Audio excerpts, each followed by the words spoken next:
जौनपुर नामक छोटे से गांव में काफी कम आबादी रहती थी। वहां के लोग काफी कम पढ़े लिखे थे। गांव में एक स्कूल तो था, परंतु लोगों में जागरूकता की कमी के कारण बहुत कम बच्चे ही उस स्कूल में पढ़ने आते थे। गांव में ज्यादातर किसान रहते थे। इसी गांव में सतिया नाम का एक किसान रहता था, जिसका बेटा दीपक गांव के स्कूल में 12वीं कक्षा में पढ़ता था। अरे बेटा, अब तुम्हारी 12वीं की परीक्षा होने वाली है। उसके बाद क्या सोचा है? 12वीं के बाद पढ़ाई की कोई सुविधा नहीं है। पिताजी, 12वीं के बाद मैं शहर पढ़ने के लिए जाना चाहता हूँ। मेरा एक दोस्त भी आगे पढ़ने के लिए शहर जाएगा। सतिया ने बेटे की पढ़ाई के लिए कुछ पैसे जोड़ रखे थे। दीपक आगे पढ़ने के लिए शहर चला गया। उस गांव में एक रेलवे स्टेशन भी था, जिस पर इक्का दुक्का ट्रेनें ही आती थीं और बहुत कम लोग ही शहर से बाहर जाते थे। एक दिन गांव के कुछ बच्चे स्टेशन के पास खेल रहे थे। तभी स्टेशन पर ट्रेन आकर रुकी और कुछ देर में रवाना हो गई। वो बच्चे ट्रेन जाने के बाद आपस में बात करने लगे। अरे भीमा कहाँ गायब हो गया? अभी तो वो हमारे साथ ही खेल रहा था, बस बॉल लेने ट्रेन की पटरी की तरफ गया। काफी देर खोजने के बाद भीमा नहीं मिलता। भीमा के माँ बाप बहुत परेशान होते हैं। अरे मेरा बच्चा कहाँ चला गया? वो तो आराम से सभी दोस्तों के साथ स्टेशन के पास खेल रहा था, तो आखिर वहाँ से कहाँ गायब हो गया? तभी उसके साथ खेल रहे बच्चों में से एक बताता है, हम लोग सब स्टेशन के पास ही खेल रहे थे, तभी अचानक ट्रेन आकर स्टेशन पर रुकी। इतने में भीमा गेंद लेने के लिए पटरी की तरफ भागा। फिर न जाने क्या हुआ, वो वापस ही नहीं आया। ट्रेन तो 5 मिनट बाद वहाँ से रवाना हो गई, पर भीमा कहीं नहीं मिला। सारा गांव उस बच्चे को ढूंढकर परेशान हो जाता है, पर वो कहीं नहीं मिलता। इसी तरह कुछ दिनों बाद एक और बच्चा स्टेशन के पास से ही गायब हो जाता है। गांव भर में इस बात की चर्चा होने लगी। अरे भैया, ये सब क्या हो रहा है? ऐसे बच्चों का गायब होना चिंता का विषय है। आखिर स्टेशन के पास खेलते हुए बच्चों में से ही कोई गायब क्यों होता है भाई? और जब वहाँ ट्रेन आती है, उसी के बाद दोनों बच्चे गायब हुए, यानी कि इन बच्चों के गायब होने में उस रहस्यमयी ट्रेन का ही हाथ है। उसी ट्रेन में ही उन बच्चों को अगवा करके ले जाया गया है। हाँ, ये तो बहुत चिंता की बात है। 2 बच्चों का गायब होना कोई इत्तेफाक नहीं हो सकता भैया। जरूर ट्रेन में ही कोई व्यक्ति बच्चों को लेकर गया है, परंतु हम अब क्या करें? हम सभी को अपने बच्चों को स्टेशन की तरफ जाने से मना करना पड़ेगा। भाइयों, कहीं कोई भूत प्रेत हमारे बच्चों को गायब तो नहीं कर रहा ना? अरे भाई, अब तुम और मत डराओ हमें। हाँ, वैसे ही गांव वाले सब के सब डरे पड़े हैं। गांव के हर घर में इस बात की चर्चा हो रही थी। सतिया के कान में भी ये बात पड़ी। तब उसे भी समझ नहीं आया कि ये सब क्या माजरा है। लोगों ने स्टेशन की तरफ जाना डर के मारे छोड़ दिया। दीपक शहर से छुट्टियों में कुछ दिन के लिए गांव में रहने आया। उसने भी गांव वालों से और अपने पिता से बच्चों के रहस्यमयी तरीके से गायब होने का किस्सा सुना। अरे भाई, मैं ये क्या सुन रहा हूँ? गांव से 2 बच्चे किस तरह स्टेशन के पास से गायब हो गए? हमें इस बात की तह तक जाना चाहिए, वरना तो डर के मारे कोई स्टेशन की तरफ जा ही नहीं पाएगा। हाँ भाई, हमें जरूर कुछ करना चाहिए, लेकिन कुछ लोग इसे भूत प्रेत का साया भी बता रहे हैं। क्या यार, तू भी पढ़ा लिखा होकर किन बातों में विश्वास कर रहा है? माजरा कुछ और है। 2 बच्चों में से एक बच्चा मेरे दोस्त का छोटा भाई था। उन लोगों का दुख मुझसे देखा नहीं गया। कुछ दिनों बाद ही स्टेशन से कुछ दूर खेत में कुछ बच्चे खेल रहे थे। उसमें से भी एक बच्चा उसी तरह गायब हो गया, और वो भी बिल्कुल ट्रेन के स्टेशन आने के समय के आसपास ही। अब तो गांव वालों को चिंता सताने लगी। सभी ने बैठकर ये तय किया, अब तो हमें इस बारे में कुछ ना कुछ करना पड़ेगा भैया, वरना हमारे गांव से बच्चे इसी तरह गायब होते रहेंगे। आखिर ट्रेन आने के समय पर ही बच्चे गायब क्यों होते हैं? हमें इस बात का पता लगाना ही पड़ेगा। दीपक, तुम पढ़े लिखे हो और समझदार भी हो। तुम अपने दोस्त के साथ मिलकर इस काम में हमारी मदद कर सकते हो। दीपक और उसका दोस्त काफी सोच विचार करते हैं और एक प्लान बनाते हैं। इस बात का पता लगाने के लिए हमें उस रहस्यमय ट्रेन पर ही नजर रखनी होगी। जब भी बच्चे गायब हुए हैं वो समय लगभग वही होता है जब ट्रेन स्टेशन पर आती है। हमें छुपकर ट्रेन पर आने जाने वालों पर नजर रखनी होगी। हाँ, ये ठीक कह रहे हो। हम गांव वालों की मदद लेकर ऐसा कुछ प्लान बनाएंगे जिससे कि हम असली गुनहगार को पकड़ सकें। गांव के कुछ जवान लड़के स्टेशन मास्टर के कमरे में छुप कर बैठ जाते हैं और दीपक उन्हें समझाता है।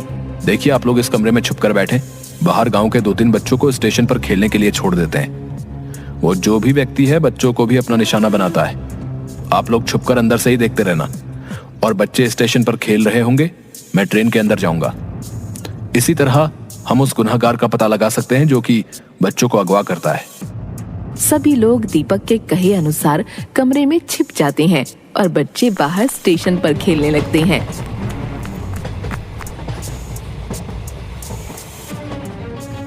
ट्रेन स्टेशन पर जैसे ही रुकती है, उसमें से एक आदमी कंबल ओढ़े बच्चों की तरफ बढ़ता है।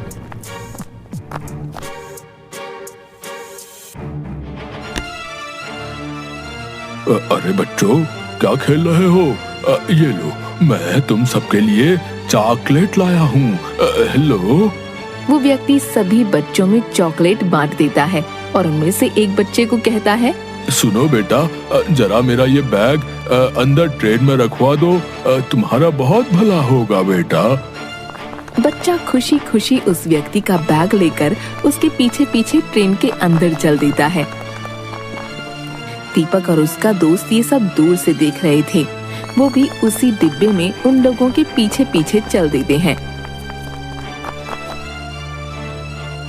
दीपक देखता है कि वो व्यक्ति उस बच्चे के बैग रखने के बाद उसके मुंह पर रुमाल लगाकर उसे बेहोश कर देता है और वहीं सीट पर सुला देता है। ट्रेन में कोई ज्यादा लोग नहीं थे, इसलिए वो व्यक्ति आराम से इस बच्चे को अगवा कर लेता है। ट्रेन चल पड़ती है।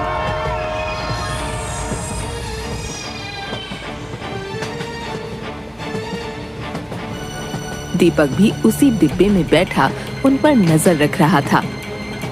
दीपक अपने दोस्त से कहता है, मुझे लगता है ये व्यक्ति इस बच्चे को अगवा करके ले जा रहा है, परंतु ये ऐसा क्यों कर रहा है?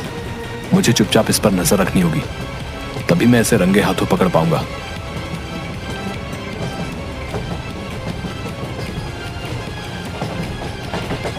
लगभग 2 घंटे के बाद एक स्टेशन पर वो व्यक्ति उस बच्चे को लेकर उतरता है और दीपक भी उसी के पीछे उतर जाता है।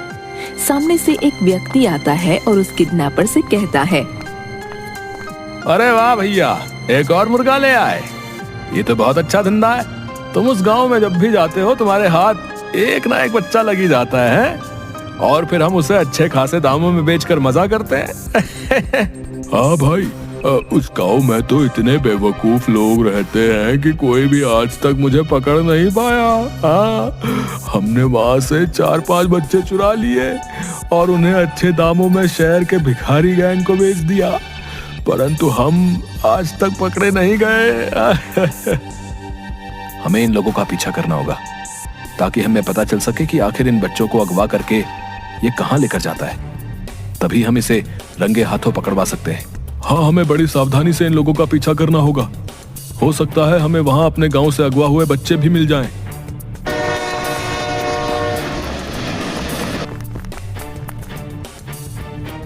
फिर दीपक और उसका दोस्त उन दोनों किडनैपर्स का पीछा करने लगते हैं। उस बच्चे को लेकर वो दोनों लोग एक सुनसान जगह पर पहुंचते हैं।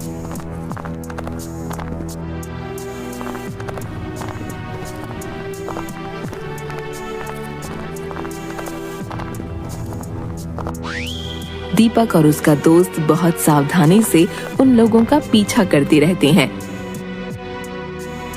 तभी वो लोग एक बड़े से कमरे में दाखिल होते हैं।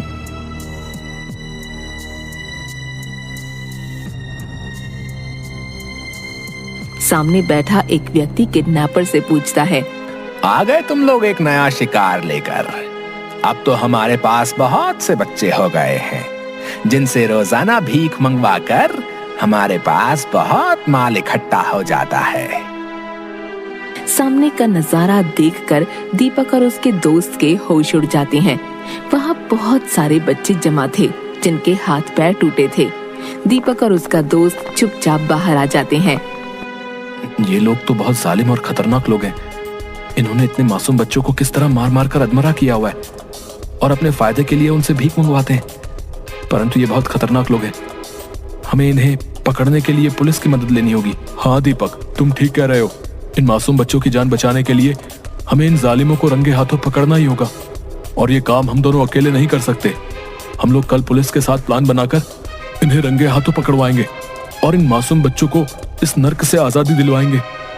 दीपक अगले ही दिन वहाँ के थाने में जाकर पुलिस इंस्पेक्टर को सारी बात बताता है कि किस तरह वो लोग बच्चों को अगवा कर इस धंधे में लगा देते हैं। हम आप लोगों की बहादुरी और जज्बे की दाद देते हैं। आप लोगों ने इतनी हिम्मत करके और अपनी जान जोखिम में डालकर इन लोगों का भांडा फोड़ दिया। अब आपको चिंता करने की ना कोई जरूरत नहीं है। कल हम लोग आपके साथ चलकर उन्हें रंगे हाथों पकड़ के उन्हें जेल में डाल देंगे।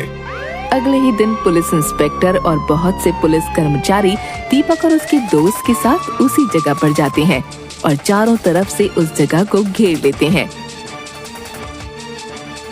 सबके सब घेर लिए गए हो। अपने हथियार फेंक दो और अपने आप को पुलिस के हवाले कर दो।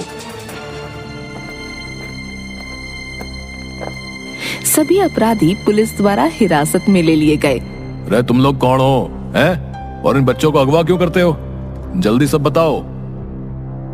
पुलिस की मार खाने के बाद वो दोनों किडनैपर सारा सच उगल देते हैं।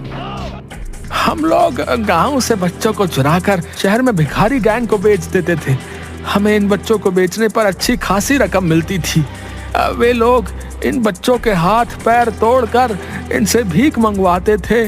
ये लोग काफी समय से अपना धंधा चला रहे हैं दीपक। तुमने इन लोगों को पकड़वा कर बहुत अच्छा किया। इन लोगों ने और भी कई गांव के इस तरह के बच्चों को ट्रेन में अगवा किया है। जिस गांव की आबादी कम होती थी वहीं के बच्चों को ये लोग निशाना बनाते थे और हम लोग काफी समय से इनकी तलाश में थे, परंतु इनका कोई सुराग हमें नहीं मिल पा रहा था। तुम लोगों का बहुत बहुत धन्यवाद जो तुमने इतनी हिम्मत करके इन लोगों को रंगे हाथ पकड़वाया भी। ये तो हमारा फर्ज था इंस्पेक्टर साहब। ऐसे लोगों को तो सलाखों के पीछे ही होना चाहिए। इन्होंने न जाने कितने घरों के बच्चों को उनके माँ बाप से जुदा करके अपने फायदे के लिए बेच दिया। पुलिस उन गुनहगारों को जेल में डाल देती है और सभी अगवा हुए बच्चों को आजादी दिलवा देती है। दीपक अपने गांव के चारों बच्चों को वहां देखकर बहुत खुश होता है। देखो भीमा और बाकी बच्चे हमें मिल गए हैं। अब हम इन्हें गांव वापस ले जाकर आपसे इन्हें मिलवाएंगे तो वो लोग कितने खुश होंगे। दीपक और उसका दोस्त उन बच्चों को वहां से छुड़वाकर गांव वापस ले आते हैं।